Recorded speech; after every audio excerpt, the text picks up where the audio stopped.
नजर फेरता तोड़ा पा भोलेनाथ हो जलवा चढ़ावे अइहो दुनु जीव साथ हो नजर फेरता तोड़ा पा भोलेनाथ हो खूब अनबन होइता पड़ता न कुछु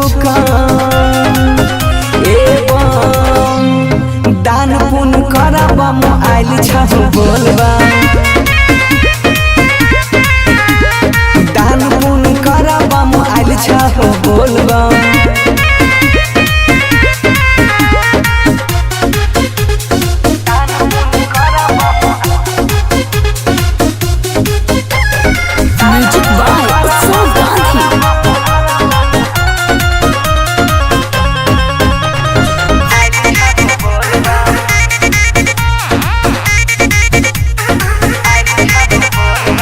नगद नहीं छाछा कड़ा पे फोन पर जितना देवो उछाला तोरा मन पर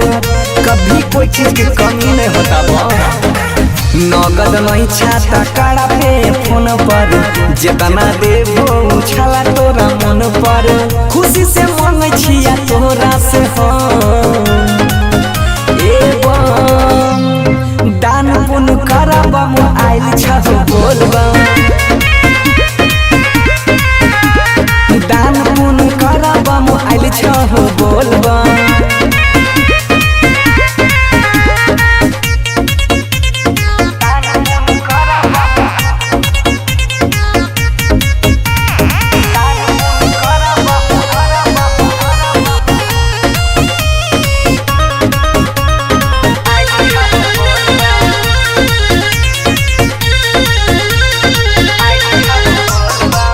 दान पुण्य कहिला से कमी न होइता